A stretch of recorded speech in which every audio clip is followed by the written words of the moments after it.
So we're going a bit further afield with the next speaker, Raffaella Leproni.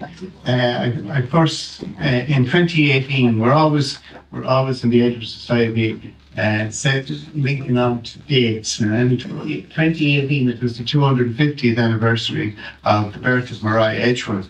And we just put it out on social media that maybe there should be international conferences, and in the hope that there would be. Raffaella organised one in Rome. I got to know Raffaella, and she's a special interest in special education. She's adjunct professor of English and translation at Roma Tri, and she's been great friends ever since. And it's one of the paybacks that you get for the amount of hours you put into when you get to know people and to see what their interests are. And just before I go, I said earlier on, it's 225 years since practical education was published. And it attracted educationalists like Pichet, William Herschel, his sister, and son John Herschel, William Rowan Hamilton. All of these people went to Edgeworthstown. I'm just delighted that so many educationalists have returned to Edgeworthstown in 225 years hence to celebrate this. So thank you all, and thank you all for staying with us. So Raffaella. Thanks.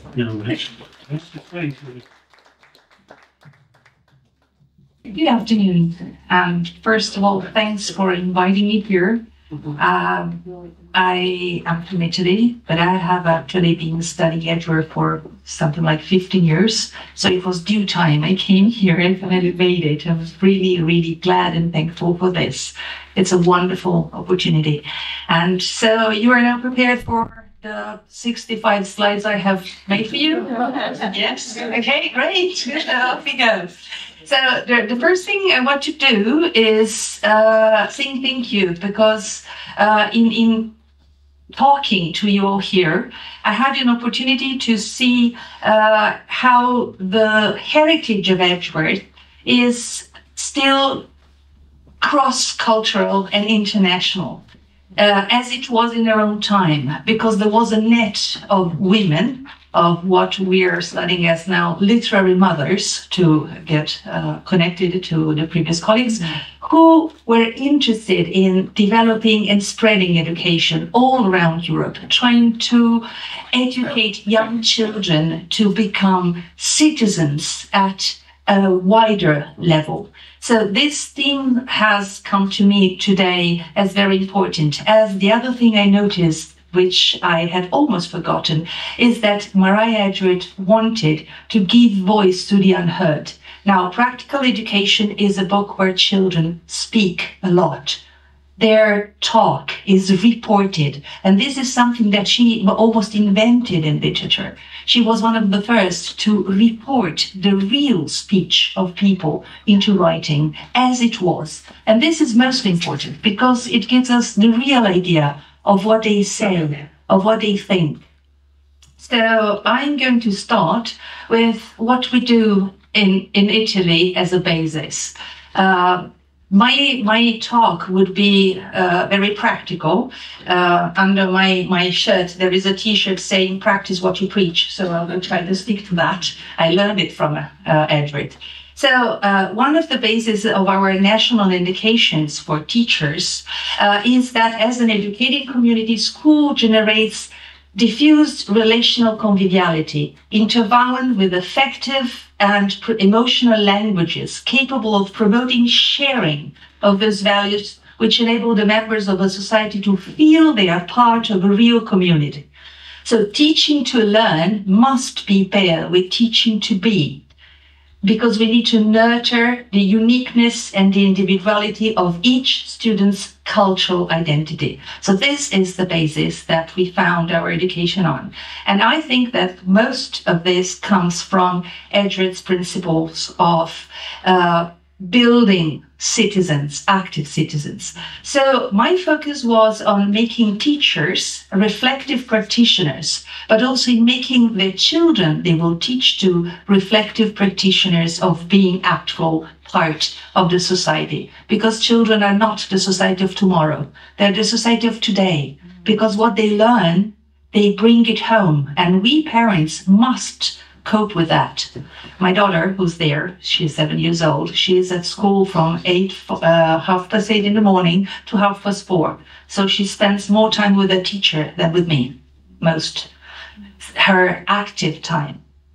And what she learns at school, she brings to me. And I have to cope with that. I have to learn what she has learned. Because this is her present. And this is my present too. And present is a gift.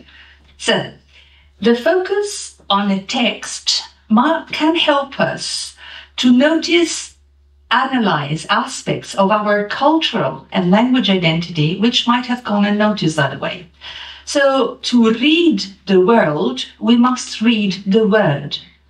And I teach second language, and for us in Italy, English is a second language. So we are actually using Edgeworth's text to teach English and more.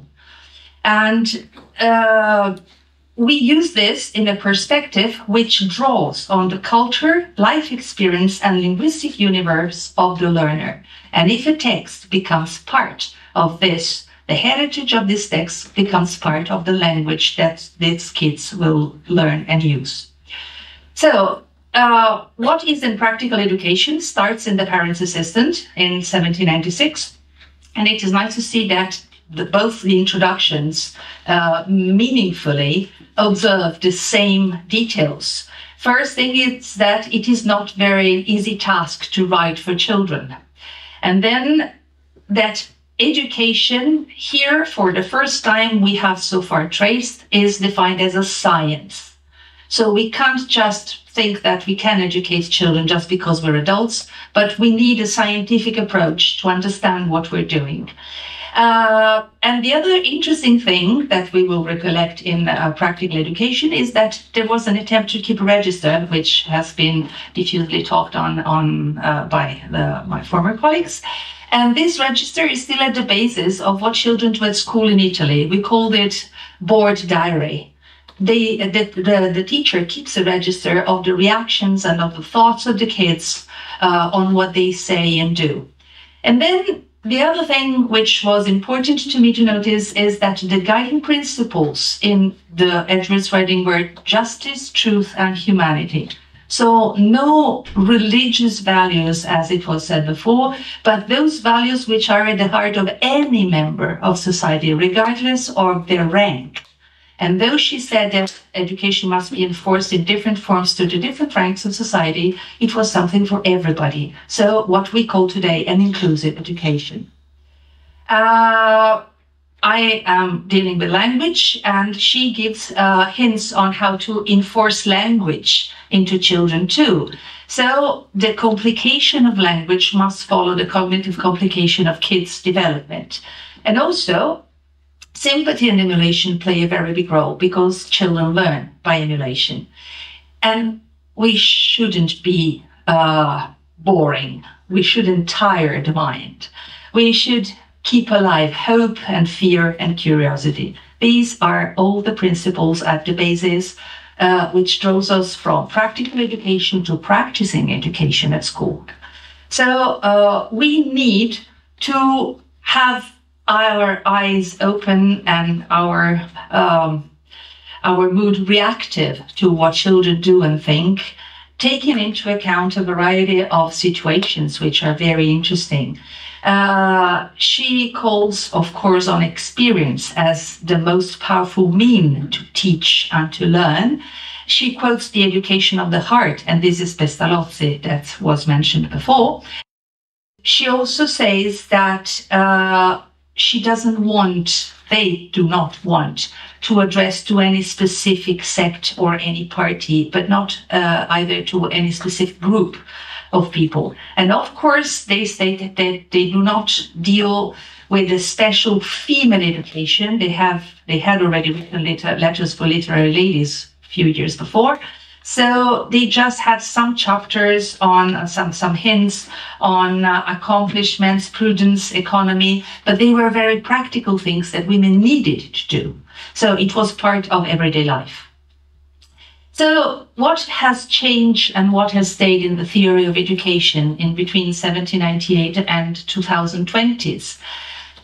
Modern thoughts, because Edgeworth bases her idea on education on scientific and experimental terms, where processes and results are monitored through observation, which is the foundation of every educational intervention.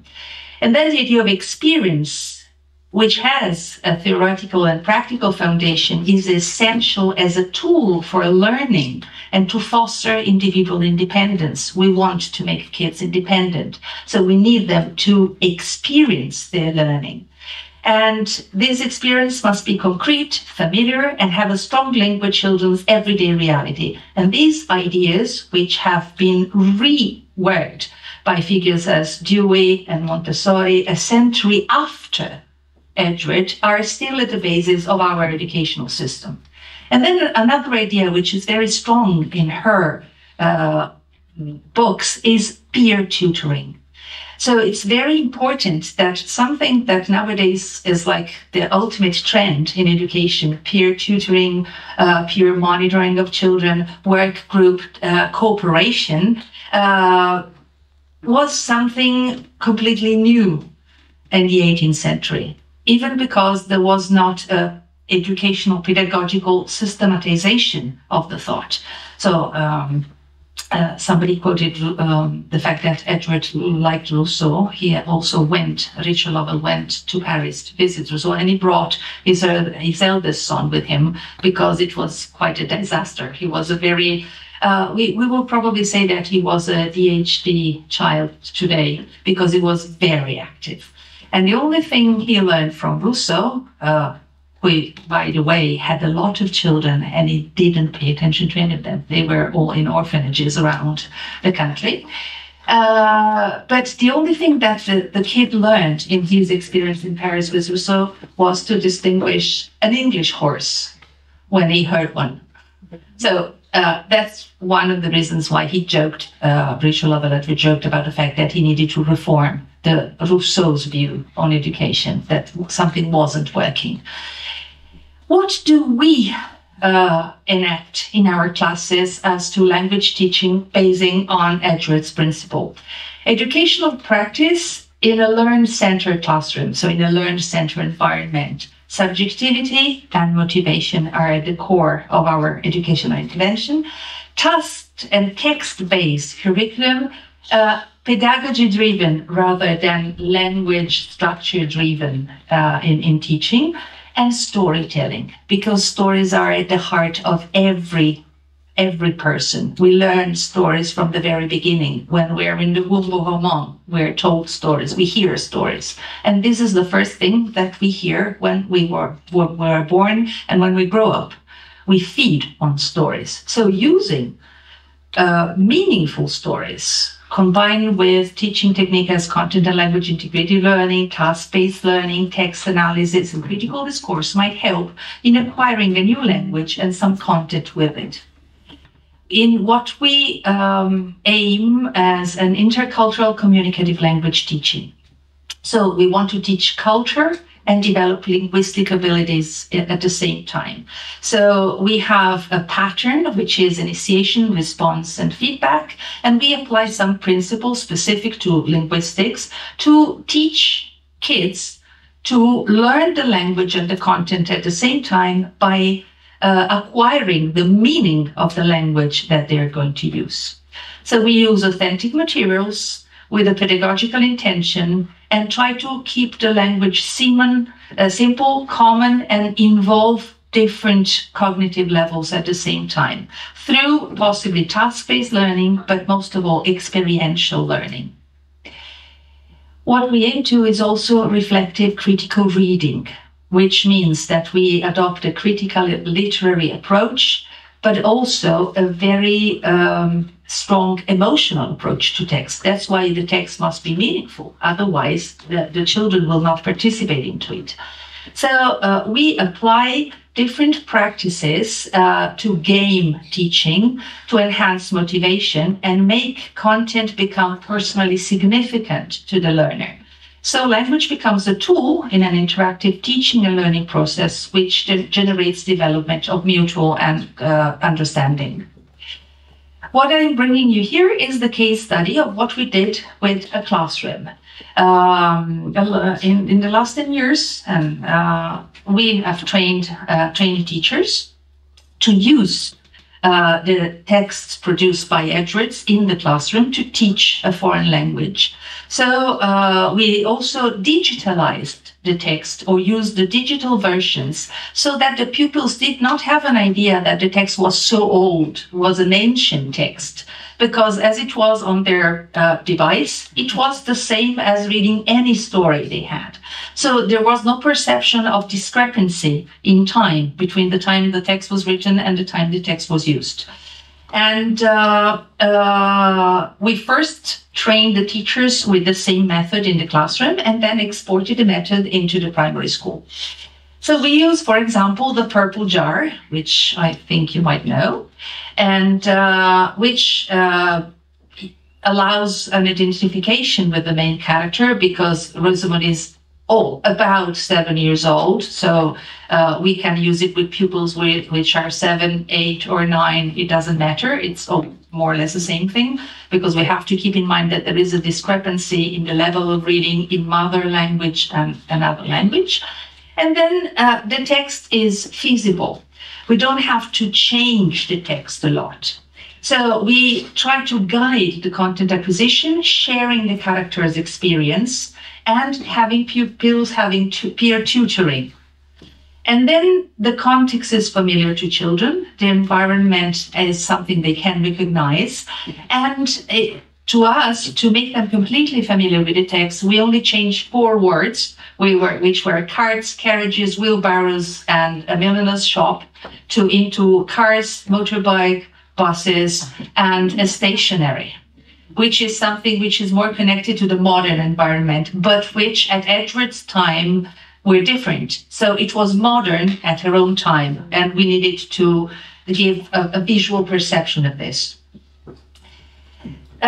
So we applied critical discourse analysis, and we analyzed the text, evidentiation, word repetition, syntax repetition, repetition of formats and situations, because here there is a sort of pattern by which Rosamond experiences something, then she's told she must reflect on this, and then she makes a new experience, and again she must reflect on the new experience, which is a step ahead. And the format is repeated several times until the moment we get to the conclusion, and she finally realizes what the point was in all this pattern. Okay, so there is a cohesive functional semantic field all along the story. So words repeated mean that concepts are to be rethought. And then it's very useful to acquire and reinforce linguistic structures and correlated concepts. And the narrative format, by repeating the linguistic structures, helps the pupil understand and assimilate the context, as well as familiarize with the development of the situation. So there is a correspondence between the initial event and the syntactic and morphological structures used to describe it. And then this triggers a cognitive path, which helps the kids acquire new data, re-elaborate the data they have, and face another analog situation on their own. It makes them independent in the judgment. So we start from not knowing, not having experience of things, then we learn through acquiring some experience of the thing. We evaluate and judge through our own capacities, and then something happens. We make a mistake. Rosamond makes a mistake in her judgment, and our pupils are forced to reflect on the fact that you can be wrong, which is something that at school is very dangerous, because if you get wrong, you get a bad mark. usually. But here, in real life, getting wrong means that you have to bear the consequences of what you have done, which is something that kids must learn. You must abide by your own choice. You must know that when you do something, there is a consequence to it. And this consequence cannot be cancelled. Your actions can be changed to change the future, but not what you have already done. So we understand the mistake, and this is the first step for starting new actions. And this is a concept which language can convey, but it is often underrated in teaching.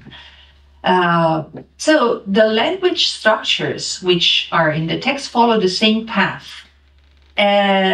Rosamond starts saying, as most kids do, like saying, I'm sure. Kids are sure about what they know. Then something happens and they have to rethink, and they're not so sure anymore. So the process is from I am sure to I am quite sure. I'm confident that, which is a way of putting things into a relative perspective, which we acquire along the way, but which is not immediate to kids. Instead, being sure of doubting of things is a very good process. So the child is not taught the lesson.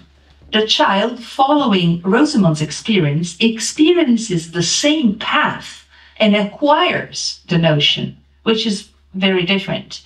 And then by repeating the format, we repeat the experience and we improve step by step, so that Rosamond and the learner at the end of the story learn by accumulating the experience and reflecting on it and drawing their own conclusions.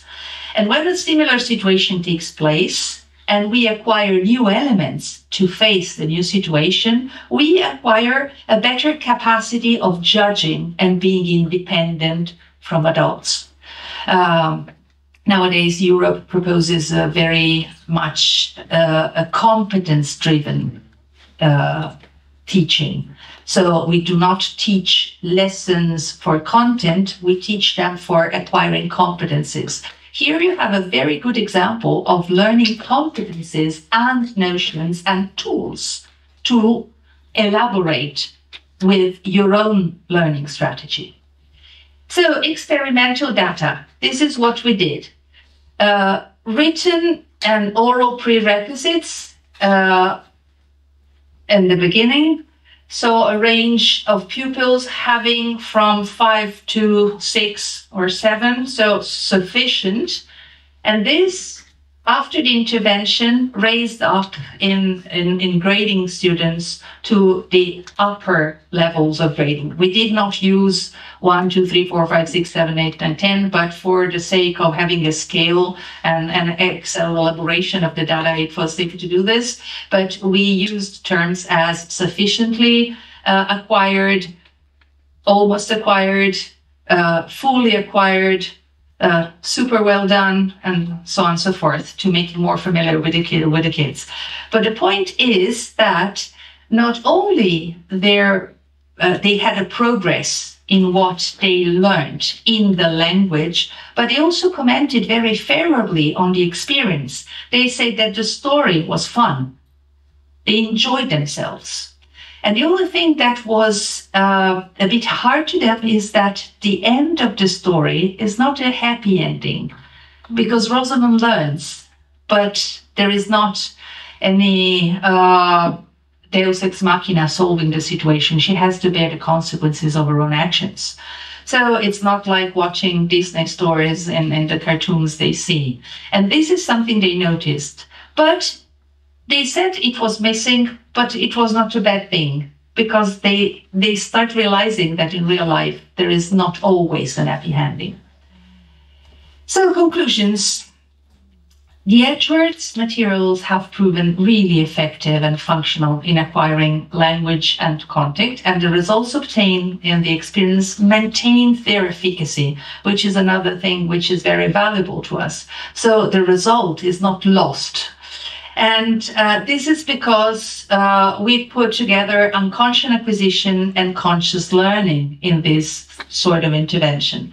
So the practical procedural knowledge, which was intuitive, has been acquired through actual experience, because they sort of connected with a character in the story, and they reported the experience to themselves. And also as to morphosyntactic grammar strategies, they proved efficacious language learning items, because this repetition and this reconnecting of words all along the text was very useful to enhance the acquisition on the kids. And then on the other side, we had a very active role of students who participated individually in small groups to task-based learning. The content development, experimentation of competence, and sharing experience between teachers and pupils and among peers functioned very well too. And we'd also had the chance to develop ICT skills because of the digital version of the text and of the fact that they had to produce digital outputs on the text. Language improved, and above all, we enhanced intrinsic motivation and fostered cognitive and emotional awareness. Was most important to us. Our kids were aware that they made a progress, they were happy with it, and they were self-rewarded by the effort they had made in achieving the goal that they set to themselves. And then something about what stays of Maria Edgeworth's pedagogy at a larger extent. In the UNESCO 2030 Agenda principles speak about lifelong learning, which is not permanent in the sense that it stays there once you have acquired, but it is something that stays there as a foundation for further learning to be acquired all along the path of our life, which is basically what we do when we're kids. We learn all the time. Everything is new to us. Then critical, creative thinking. We cannot accept something just because of what Edgeworth calls the indisputable authority of books, which she ridiculizes, especially in Harrington, by making amends for her own writing. And we must be critical when we acquire a new notion, but we also must be creative in imagining what we would do with what we have acquired. This makes us active citizens in this sense, and it also fosters, on the one side, the building of identity, and on the other side, it is a very powerful mean for inclusion. In our case, English is the perfect place of shared inexperience, because our kids do not speak English since they are very little. We learn it. So we have people coming from many parts of the world, and they all share the fact that they do not know exactly what we are doing in English. So this is a place where we can play and where we can invite kids to share what they have and to learn together. So affective filters lower, and they start communicating and feeling all participative at the same level. So it's something more equal. So we can sow the seeds of knowledge through observation, reasoning, and invention into children, thus stimulating creative, critical thinking into the whole life of these new individuals, who then will be able to construct and reconstruct their own identity and become active, independent citizens, share information and knowledge, tending to happiness at both personal and community level. And we would aim at building inclusive and respectful environments and perspectives. And after all, even when we deal with human resources, we know that learning is a process whereby knowledge is created through the transformation of experience. This is the lesson we acquired from Edgeworth, and especially from practical education. Thanks.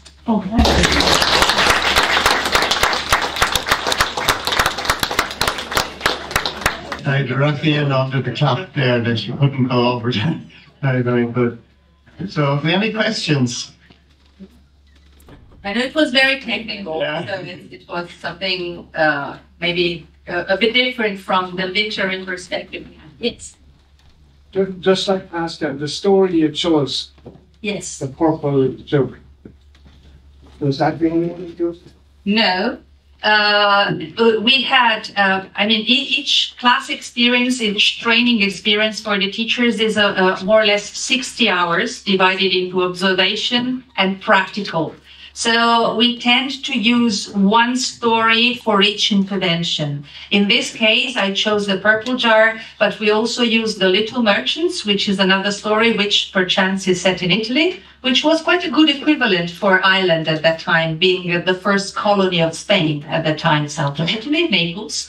And then we're using very much Harrington, which is a book which deals with prejudice. And we're using this to deal especially with bullism and the passage from stereotype to prejudice to bullism. Because at school, this is a very serious issue. So we thought that we might use Edgeworth's text to prove that these situations were there even a long time ago. And this is something that kids can solve among themselves. And also using an external object to speak about something which is deeply connected and very difficult to speak about for kids, using something external as a novel helps them commenting on what happens in the novel without putting themselves at personal risk of exposing themselves too much. So we're using a lot of Edgeworth with different strategies. I also use her text in human resources contexts to draw attention for this sort of reading, to speak about the unspeakable in a group, for example. So you speak about text and you do not put yourself as forward in speaking. So there are a lot of strategies in her text which allow this sort of use. And it's most interesting to see that so far results are positive. So we're happy with that. And we will be happy to contribute to spreading the word.